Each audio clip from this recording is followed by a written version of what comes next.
From the outside, many people still think cryptocurrency is some magical dark corner where money disappears forever, a place where fraudsters click buttons, move funds, and vanish into thin air. That illusion is exactly what sustained this criminal enterprise for years.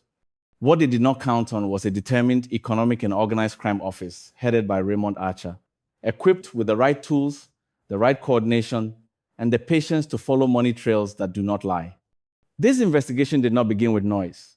It began with suspicion, a pattern that did not add up. Thousands of transactions flowing through clustered cryptocurrency wallets, all appearing separate on the surface, but quietly pointing back to a single source. The Economic and Organized Crime Office identified that a massive number of these transactions originated from one computer IP address operating consistently from a particular physical location.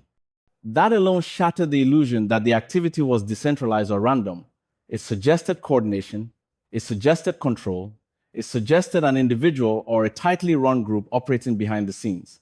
From there, the work became forensic. The Economic and Organized Crime Office obtained Know Your Customer records from the cryptocurrency exchange platform OKX. Those records revealed the true ownership of the wallet at the center of the criminal cluster. The owner was a Chinese national who had been living and working in Ghana under a residence permit.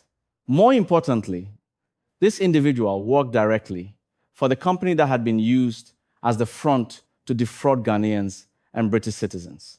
That single discovery connected identity, location, employment, and financial flow into one unbroken chain. This is where the fantasy about untraceable crypto collapses. Cryptocurrency transactions are not invisible. They are permanent. Every transfer leaves a time-stamped trail on the blockchain. What changes the game is whether investigators have the expertise and tools to read that trail. The Economic and Organized Crime Office did not guess. They did not speculate. They used advanced blockchain analysis tools, including Chainalysis Reactor, software specifically designed to analyze cryptocurrency movements across networks. Using these tools, investigators traced the transfer of funds directly into cryptocurrency wallets linked to the criminal enterprise. They watched money move. They followed it across wallets. They identified laundering patterns. They connected deposits from victims to withdrawals controlled by the same operators. The blockchain told the story in a way no suspect statement ever could. The criminals themselves unknowingly helped investigators. They produced instructional videos demonstrating how victims should make payments using virtual currency. These how-to videos were meant to simplify the fraud process and encourage trust. Instead, they became evidence. They showed wallet addresses. They showed transaction methods. They showed operational structure. That content greatly assisted the Economic and Organized Crime Office in tracing how money entered the system and how it was cleaned afterward. Victims were not only paying through cryptocurrency, payments were also made through mobile money, cash, and other channels before being funneled into crypto wallets. This hybrid structure allowed investigators to bridge traditional financial records with blockchain data. Once that bridge was built, the case strengthened rapidly. The fraud itself followed a familiar pattern. Victims were encouraged to believe they were joining a legitimate e-commerce and trading platform. They were told they could operate trading accounts, own online shops, and earn impressive returns by selling goods on the company's platform.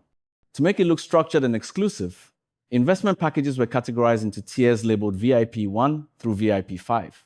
Each tier promised higher returns, deeper access, and faster profits. The cost of entry ranged from hundreds of Ghana cedis to several thousands, drawing in victims from different income levels. Typical of most Ponzi-style schemes, participants were encouraged to recruit others through referral and networking systems. Early payments created the illusion of legitimacy, while new money was quietly used to sustain payouts. Behind the scenes, the Economic and Organized Crime Office was documenting everything. Investigations established that the company's crypto wallets were held on the OKX exchange platform, which operates offshore from Seychelles. Despite the offshore location, cooperation mechanisms allowed investigators to obtain records, transaction histories, and internal findings. Crucially, OKX's own internal investigations aligned with what the Economic and Organized Crime Office had uncovered. The transaction cluster under scrutiny had already been flagged internally as fraudulent. This alignment mattered. It meant the case was no longer based solely on local suspicion. It was supported by international compliance findings. As the investigation deepened, the scale became undeniable. The proceeds of this criminal enterprise ran into millions of dollars written fully in words, not estimates or rumors. Millions of United States dollars were traced, frozen, and recovered through coordinated action. These were not symbolic seizures. These were substantial recoveries that demonstrated institutional capacity. This is the part many fraud operators refuse to accept. Cryptocurrency does not protect criminals from accountability. It records their actions permanently. Once law enforcement has access to exchange data, IP records, and blockchain analytics, the narrative becomes unavoidable. The Economic and Organized Crime Office did not work in isolation. Since the Attorney General assumed office, close collaboration was established with the leadership of the Economic and Organized Crime Office, headed by Raymond Archer. That cooperation ensured continuity, legal precision, and international coordination. Every extradition request, every evidence package, every procedural step was reviewed, enhanced, and aligned with international legal standards. When initial reviews identified areas needing clarification, those issues were addressed. Documentation was strengthened, requests were refined. By early December of the relevant year, complete extradition request packages were transmitted through the appropriate diplomatic channels for onward submission to the United States Department of Justice. This is not a rushed process. It is deliberate. Extradition is not built on headlines. It is built on evidence. And evidence is exactly what the Economic and Organized Crime Office delivered.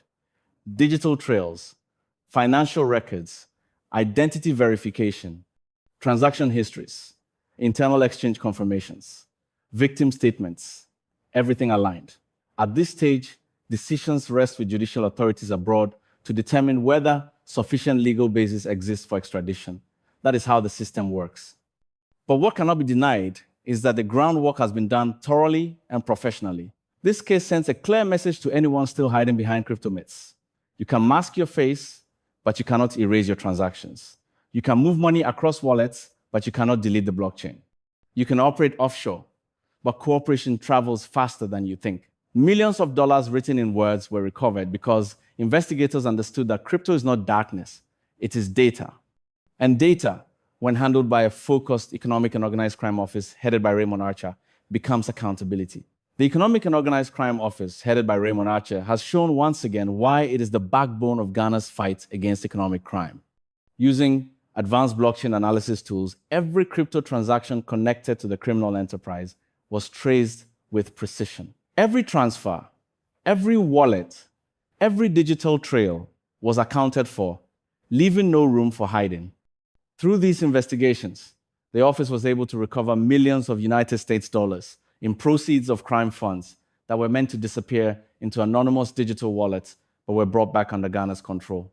The sophistication of these criminals, who relied on offshore exchanges and complex virtual currencies, could not outsmart the meticulous work of the Economic and Organized Crime Office.